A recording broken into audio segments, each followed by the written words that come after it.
go. All right, we're in. Okay. Okay. All right. This is American Chop Suey Radio, brought to you by TheScopeMagazine.com. Jay Silva here. Across the table from me is former Democratic mayor of Cincinnati. He's been on the radio, he's been on the news, on the stage, and of course TV, Jerry Springer. Oh, please don't get up. Thank you. So, Jerry. Yes. First of all, I'm just a little more curious about your political career, because you've done a lot, you know? I mean, and what inspired you to serve the public? Well, when I was finishing high school and going to college in the 60s, I became pretty active in the civil rights movement. And then after that, it kind of tailed into the anti-war movement. So politics had always been a concern in our household. We always talked about it. I remember as a little boy. You were born in England. I was born in England and lost my family in the Holocaust, which is how we got to England. My mom and dad survived. Oh, wow. And then when I was 5, we came to America. And when we got to America, you know, I remember every night at dinner, we'd go around the table, my parents and my sister and I, and each of us would have to talk about one article we read in the newspaper that day. Now, early on, when I was a little boy, all the articles I would talk about had to do with sports and the Yankees and stuff like that. But then as I got a little bit older, they encouraged me to read other parts of the paper, which I did. And, you know, this was the 50s and the early 60s, and civil rights was very much on the front page of America's conscience. And I got very caught up in that. So I became active in the civil rights movement, and then, as I said, active in the anti-war movement. Okay. So that was my interest. Okay, gotcha. And so, I mean, as far as being a mayor, what do you think your biggest challenge was to be the mayor of Cincinnati? Well, I was very young. I was the youngest mayor in the country of a big city. Oh, wow. And so that was a challenge in itself. Yeah. I suddenly realized, oh my gosh, I'm now in charge.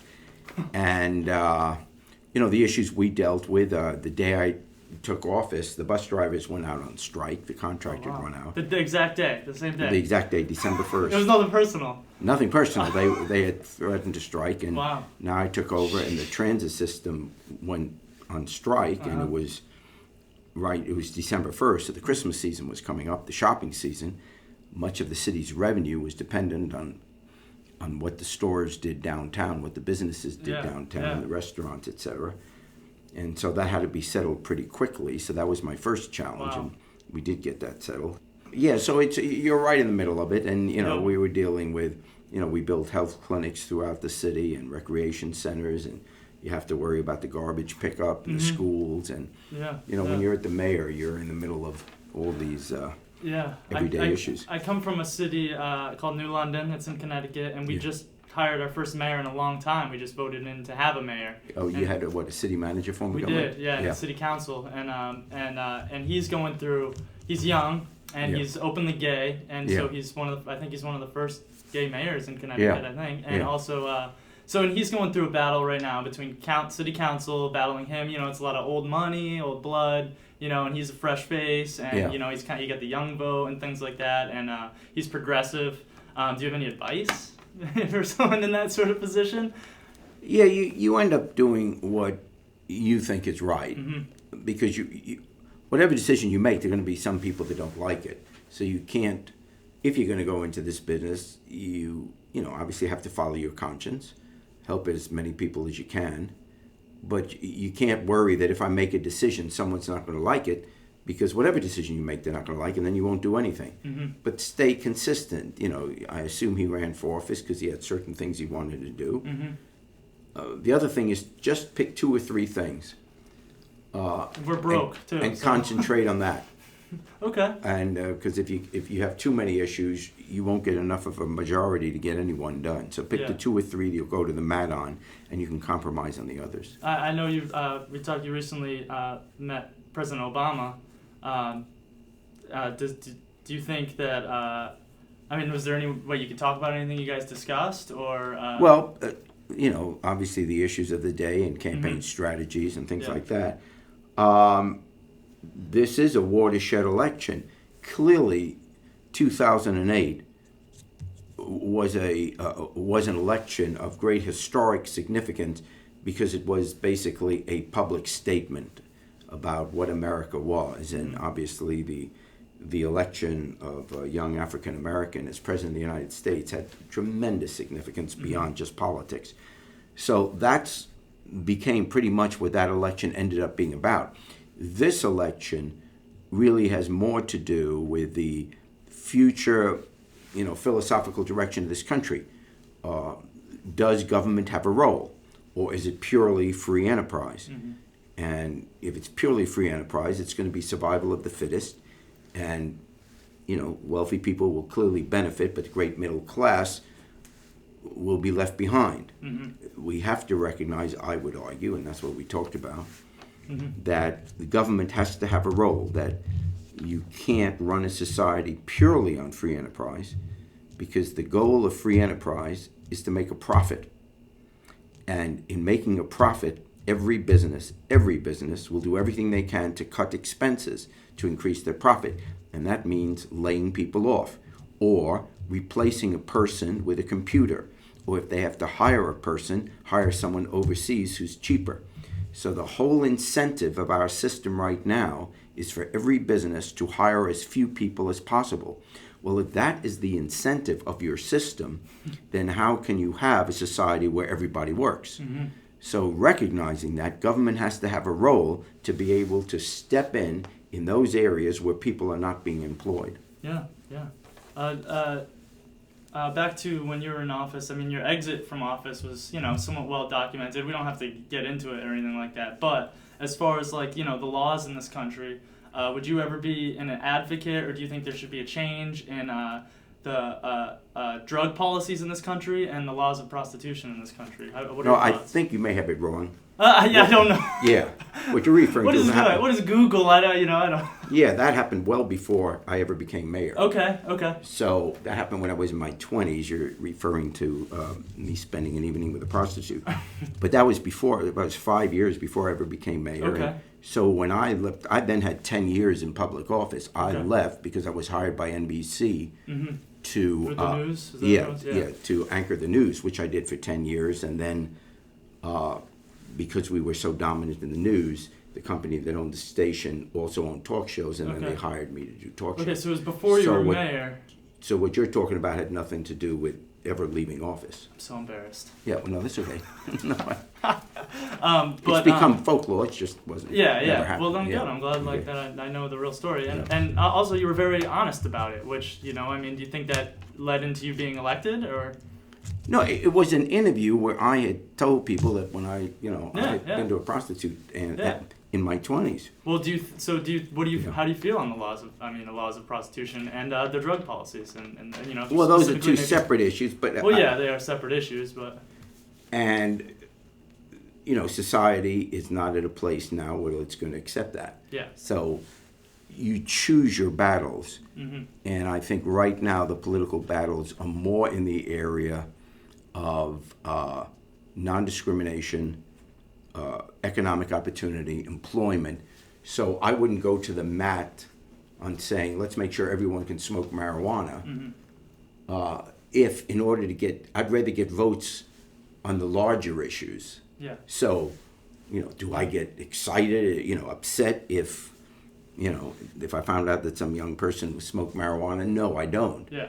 But am I going to make that the cause celeb when there's so many other issues, such as we have to get health insurance for all Americans, and the battle now to make sure that the Republicans don't repeal it, Yeah. the Affordable Health Care Act. So there's so many other battles that I'm Yeah. not going to make, No. some of these social issues the key. The key Bigger issue. fish to fry. No, I get it. Just a couple more. How did it come for your transition to the show you do now? You know what I mean? Like how did that come about? Was it a natural progression, or was it just something that just kind of happened and then all of a sudden No, 20 about years later? 3 years into the show, when we started the talk show, It started as a little different, right? It was more of a talk show, kind of like political discussions, right? yeah, when we started the show, it was a normal talk show. And then about 3 years in, there were about 20 talk shows at the time, and they all were trying to be like Oprah Winfrey, going after middle-aged housewives, which is what we've how we referred to the demographic at the time. Yeah. And then along came Ricky Lake, and Ricky Lake really was the first first talk show to go after the kids being high school and college age. So I just thought it made a better business model rather than being 1 out of 20 shows going after, middle-aged Soccer people moms and, or Oprah's audience. Why not be just 1 out of 2 and go after Ricky Lake's audience, and then we get a much larger piece of the pie, which is what we did. So we said then, we're only going to have young people on stage, young people in the audience, and young subject matter. Well, if young people are much more open about their lives, and they're much crazier and much wilder, then the show started going crazy. Yep. Not because we planned it, but just because young people are that way. Then when Universal bought us, they said from now on, you can only do crazy. So, and that's the rule. Ratings. If you call us, well, it doesn't help ratings, because obviously if you run a cleaner show, you get, you make a lot more money being clean, where you can get sponsors than when you do ours. Yep. So financially, it didn't make much sense, but it's the idea that if you go, I didn't want to go just be 1 out of 20 with Oprah. I'd rather go after Ricky's audience. Now, when Universal then said from now on you can only do crazy, if you call us, that's in the contract. So if you call us with a warm, uplifting story, we're not allowed to run it. Wow. We're required under contract to send it to another show, and we're given a list of the shows based on the subject that we can send it to. Oh, wow. But we're not allowed to do it. We're only allowed to do that behavior which is either inappropriate or outside the social norm. Wow. And so every day I go in knowing they're going to hand me something crazy. It's funny because you're such a you're a well kept guy. It's a good yin and yang. Yeah. I love it. So just on your show, real quick, there's a portion of the U.S. population that believes your show has been part of this decline of Western culture and whatnot. I think we've ruined the culture. Fair enough. So would you defend your show to somebody who's said that? There is cultural value. How would you summarize the cultural value? No, there's no cultural value. The show's stupid, and I've always said that. But Western civilization has been around long enough, so I think we have to give Eastern civilization a shot now. Fair enough. No, the show's dumb and crazy, but it's entertainment. It is. And that's all it is. Obviously, I don't get very excited about it either way. The reason God gave us remote control is so you can choose what you want to watch. What probably the argument against it is really a class argument. It's because wealthy people do the exact same things. Oh, yeah. All you have to do is open up a newspaper any day, and by the time you get to page 3, I've got 20 stories, 20 shows. So wealthy people, celebrities, politicians, they do everything that the people on my show do, except people on my show aren't rich, or they aren't famous, or they don't have the world's greatest education. But morally, they're not inferior. And I think, we could have the exact same fact situation, which we do, and you could be on a late night talk show and the audience goes crazy. They love the person. They write a book about who they've slept with, what drugs they're being on, how many divorces they've had. They're doing this all the time, and we honor these people. And then if it happens to be someone who isn't rich and famous, we call them trash. Well, I don't get it. What's the difference? Yeah. And so the only argument to continue the show is that in a free society, the media ought to reflect all elements of the society. And America can't only be upper middle class white. We don't all live like Seinfeld, on the Seinfeld show, or Frasier, Friends, or whatever. We're not all, upper middle class scrubbed white people.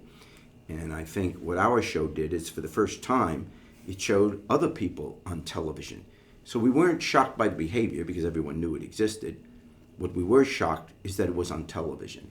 And I think it's probably healthy. You wouldn't want all shows to be like mine, but you ought to have at least some shows that reflect that element of society as well as the upper crust. Yeah. Have you ever, I mean, I don't know how much longer you're planning on how much longer do you plan on doing your show? Do you know? I've let NBC know that I'm going to stop when I'm 104. That's it. Because I want to be able to. So enjoy. never. I mean, you're ageless. I want to enjoy my retirement. So no, I don't know. I'm going to do at least another 4 years. Then we'll see. Okay. Now. Last question. Then last one. Have you ever considered changing the format of your show? No, I'm not allowed to. It's not my show. It's not. So it's not. Okay. Yeah, it's a contract. I'm not. I mean, I don't own the show. Yeah. I'm hired to be the host, and they use my name, Gotcha. but I'm not allowed to say so. As long as they now, could I go out and do another show? Well, I do other shows. Yeah. Okay. But for that show, I can't change. No. Just one final thing. That's something I didn't know. You did a country album. Is there some, well, the reason, years ago, and the reason people bought the CD is because you know how sometimes you have a wobbly table in the kitchen? Mm-hmm. If you take my CD and place it under the shortest fit? leg, it stabilizes the table. So this was a great stocking stuffer for Christmas. Fair enough. All right. Well, Yeah. thanks, Jerry. Is there any way to get maybe a classic Springer sign off? Yeah. May you never be on my show. Take care of yourself and each other. Thank you, Jerry. Okay, Appreciate that was it. great. Thanks. That was fun. Good.